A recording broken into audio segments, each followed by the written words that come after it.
በጣም በተደጋጋሚ ካየኋቸው ካስተዋልኳቸው እንደ ክርስቲያን ጥበብ ያጣንበት ጉዳይ ቢኖር አንደኛው እግዚአብሔር በሰጠን ራእይ ላይ ያለን አመለካከት ነው። የተሳሳተ አመለካከትና አካሄድ ነው። ራእይ ጊፍት እግዚአብሔር በውስጥ ያስቀመጠ እሱን ቸልካል ትልቁን እግዚአብሔራዊ ጥበብ ሚስ አድርገናል። የእግዚአብሔር ጥበብ የሚገለጠው በተሰጠን ራእይ ውስጥ ነው። አንደኛው ጥበቡን የሚገልጠው እግዚአብሔር በተሰጠህ ራእይ በተሰጠ ጊፍትና ታለንት ነው። ብዙዎቻችን ግን እንደ ተራ ነገር ነው የምንቆጥረው። እግዚአብሔር ውስጥ ያስቀመጠው ራእይ ምንድነው? ባንተ ሊሰራ የፈለገው ነገር ማለት ነው። አንተ ታለንትድ የሆንክበት ጉዳይ አንተ ቸልተኛ ከመሆን የተነሳ ሰይጣን እየተጠቀመበት ነው ያንን ታለንት። እግዚአብሔር እኮ ለቤቱ ነው የፈለገው። እግዚአብሔር ለመንግስቱ ስራ ፈልጎታል ታለንትን። አንተ ግን እያስበዘበስከው ከሆነ ጥበብ ጎልሏል ባጭሩ። ብዙ ሚውዚሺያንስ ለዓለም ያቀነቅናሉ። እግዚአብሔር እኮ ለመንግስቱ መስፋፋት አቅም እንዲሆኑ ለቤተ ክርስቲያን የተሰጡ ስጦታዎች ናቸው። ቸልተኛ ስለሆኑ ምን ችግር አለው? ከሌም አድርጎታል ከሌም አድርገዋለች ምን ችግር አለው ብለው ይገባሉ። ራእይን አታስበላ። በጥበብ ተመላለስ። ራእይ ላይ ጥበብ ያስፈልጋል። ሃንድል ማድረግ አያችሁ፣ ስጦታ መቀበል ብቻ አይደለም እኮ ስጦታውን እንዴት እንደምትይዘው ማወቅ አለብህ። ቁም ነገሩ እሱ ላይ ነው ያለው። ምን ዋጋ አለው? እሱ እኮ የተቀባ ሚውዚሻን ነው ቢባል ምን ዋጋ አለው? ካልያዝከው ሃንድል ካላደረግከው እንደ እግዚአብሔር ሐሳብ ካልተያዘ ለሰይጣን ነው አገልጋይ ነው የምትሆነው። ለአጋንንት አገልጋይ ነው የምትሆነው። ከነ ስጦታ ከነ ራእይ አጋንንት ይጠቀምበታል፣ ጨለማ ይጠቀምበታል። መጨረሻው ሞት ነው።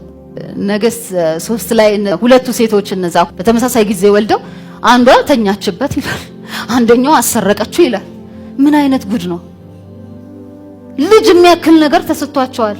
ራእይ ነው ብላችሁ አስቡት። ይሄንን አንዷ ተኛችበት፣ አንደኛዋ ደግሞ አሰረቀችው። ሁለቱም አጥፍተዋል። ሁለቱም ጥበብ የጎደለው አካሄድ ሄደዋል። ስለዚህ ዛሬ እግዚአብሔር የሰጠህ ምንድነው? ኪፕት በጥበብ ያዘው። ለእግዚአብሔር ሐሳብ ተጠቀምበት። የተሰጠህን ጊፍት የተሰጠሽን ጊፍት በጥበብ ተጠቀሚበት። ለእግዚአብሔር ክብር ተጠቀሚበት። የትኛውም አይነት የጥበብ አካሄድ መጨረሻው እግዚአብሔርን ሊያከብር ነው። በክርስቶስ ኢየሱስ ላይ የተገለጠው ተአምራት እኮ ለእግዚአብሔር ክብር ነው። ኢየሱስ ሲፈውስ፣ ኢየሱስ አስተምሮ ሰዎች ሲገረሙ፣ ወደሱ ሲመጡ፣ ወደ እግዚአብሔር መንግስት ሲጨመሩ ለማን ክብር ሆኗል? ለሰማይ ክብር ሆኗል። ለእግዚአብሔር ክብር ሆኗል። ስለዚህ ላንተ የተሰጠህ ራእይ ላንተ የተሰጠሽ ጊፍት ለእግዚአብሔር ክብር መዋል አለበት። ራእዩንም የሚሰጠው እግዚአብሔር ነው፣ የሚገለገልበትም እግዚአብሔር ነው።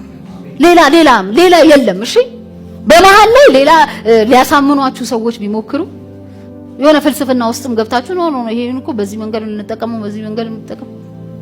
ዞሮ ለእግዚአብሔር መንግስት ጥቅም ካልዋለ ጊፍትክ በዜሮ ነው የሚባዛው።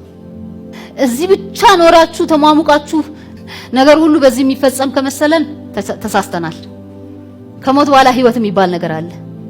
የሚቀጥል ህይወት አለ። የሚቀጥል ነገር አለ። ለዛ ብናከማች ይሻላል። እኔ አለርት አደርጋችኋለሁ ኤቭሪ ዴይ ከሞት በኋላ ህይወት አለ። እሺ አንዳንድ ጊዜ ክርስቲያኖች እኮ ይጠፋብናል። ይሄ መሰረታዊ እውነት። ለዛ ነው በምድራዊ ነገር ብቻ ምን ያዘው እዚህ ተማሙቀን ብቻ በትልልቅ ህንጻ እዚህ ሰርተን ትልልቅ ቢዝነሶች ውስጥ ገብተን ትልልቅ ኖ that's good ለእግዚአብሔር ክብርና ዓላማ ከዋለ በጣም ደስ ይላል። ነገር ግን ከዛ ውጪ በሆነ መንገድ አቢዩዝ እያደረከው ከሆነ የተሰጠህን ጊፍት የተሰጠህን ራእይ ለሰይጣን ለጨለማ ለዚህ ዓለም ጥቅም ካዋልከው ትጠይቅበታለህ። ሰጪው ይጠይቀሃል። ሰጪው ራሱ ይጠይቀሃል። የዛ የፍርድ ቀን ስትመጣ በዛ ፍርድ ወንበር ላይ ሁላችንም ስንቀመጥ እንጠየቃለን። በህይወታችን በተሰጠን ጊፍት ምን እንዳደረግን እንጠየቃለን። ስለዚህ ያ ግን በእኛ ላይ አይሆንም። በሪስፖንሲቢሊቲ የተሰጠንን ራእይ እንያዝ፣ የተሰጠንን ጊፍት እንጠብቅ፣ ለእግዚአብሔር ክብር ነው። ያ ጥበብ ነው።